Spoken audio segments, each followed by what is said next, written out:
Well, hello there and good day. Thank you for joining me. I am FrostPDP, and today we're doing something quite different for this channel. I just finished my Crusader Kings 2 Slavic Union achievement run. We got it. It feels great.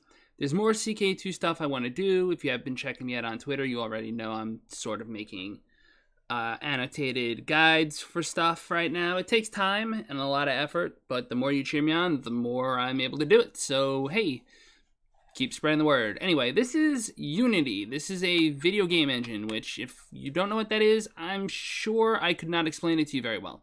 But basically, it's a computer assistant tool for handling computer code and objects and basically forming a video game. And what I've done here in this little thing I've dubbed Raditz, because that is effectively where I rank as a programmer. Not very good. The first bad guy, like I could fight the first bad guy. This is a complete game I've built using prefabricated stuff, which we'll go into a little bit. But in the meantime, what does it do? You can design almost any kind of game off of this. Games that have been designed off this, by the way, I should include are City Skylines, Kerbal Space Program, Hearthstone, Cuphead, and many more. These are games you've heard of that have done some pretty incredible things, especially with KSP.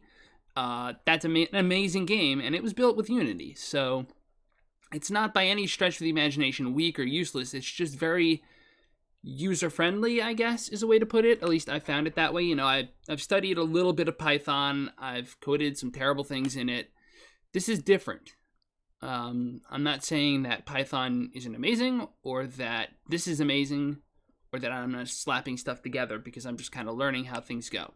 But Unity has a market where you can buy pre-made stuff to make your game design easier. And anyway, let's play, because I'm not a great coder, but I've always thought about games in the context of mechanics, how things work, what I'd like to see in a game. And I think a lot of game critics do that and then realize we don't know what it takes to program a game. And this is just the surface layer easiest thing to do. I've also explored the Hamster Republic RPG engine. There's things like RPG Maker 2000.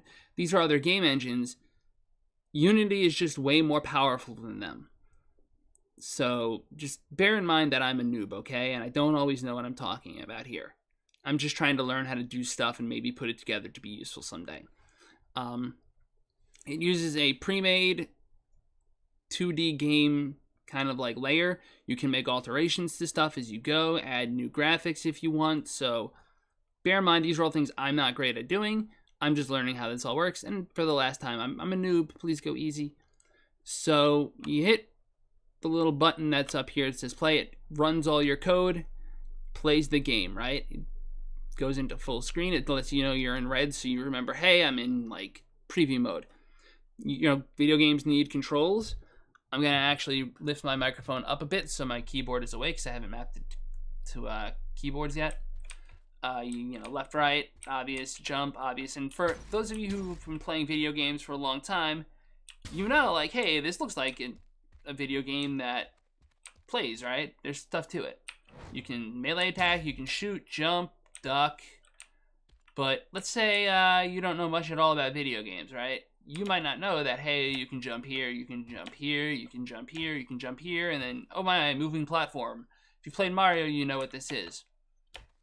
But for the sake of this, like, learning experience, right? Let's say you don't even know how to play a game at all, and you fall down here, or you don't even know that you're not supposed to go left, right? Like, we all know, you start, you go right, but that's just Mario, right? You fall down. Oh, look, there's a creature. It's following you. It's following you. You can maybe trap it down here. Oh, he won't come down, huh? Oops, didn't know that. Oh, well, he's dead anyway. Hi, right? Like, hi. Not only do you get a hello from the creator, but you get, like, hi, like, go up, and oh, look, what's this? I've forgotten to put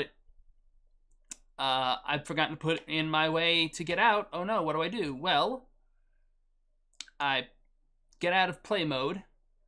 I go down to the prefabs or prefabricateds, open up something that I've either pre-coded or purchased from another creator, or someone else on my team made it, and here it is. And I look for what I'm looking for, which is a moving platform. I hold this thing, I drag it into the map, and I like to have my screen set up so that my map is on the bottom down here, right? So, okay, this is a moving platform. The game's got all the code for moving platform in it.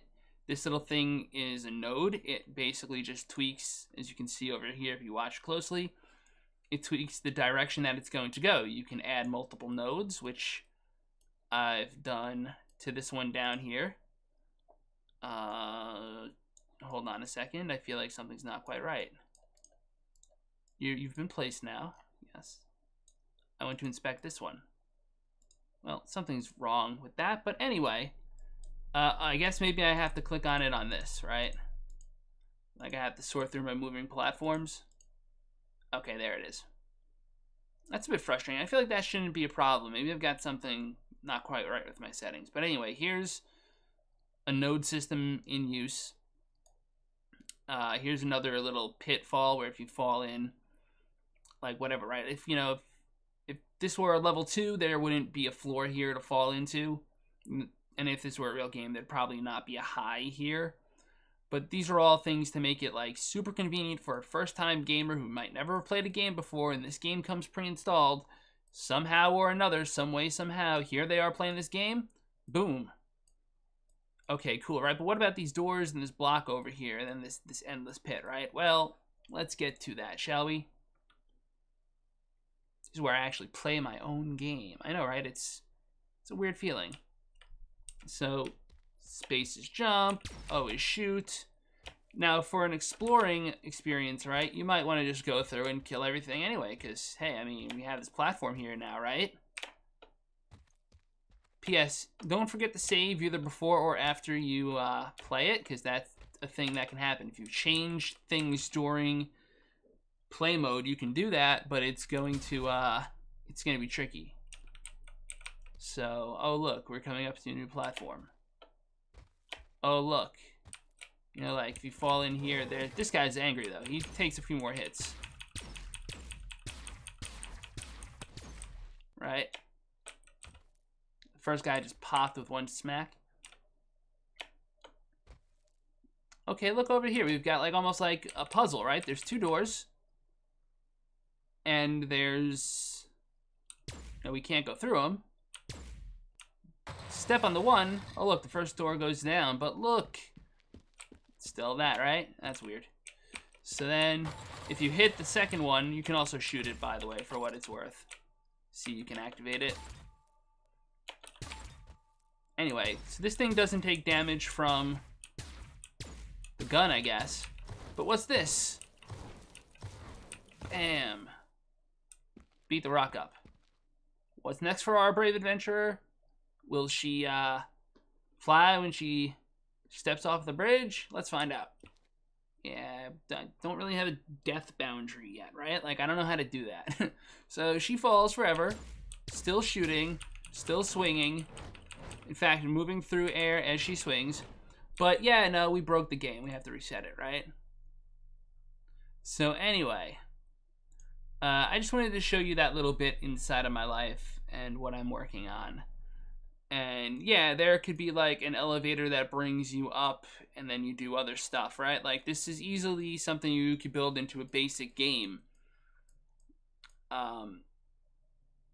There's a lot of the theory side of the design I could talk about, but that's not for here. I just want to leave it at that. Like, thanks for taking a look. If you enjoy these little looks behind the scenes, please hit the like, share, subscribe buttons. I mean, it does help to see people talk about stuff that I'm doing. It really is like a morality thing. It's like, oh, hey, I feel good because I'm getting the spirit bomb of the universe, I guess, or something. I don't know. Point is, thank you for joining me. And as always on this channel, La Paz.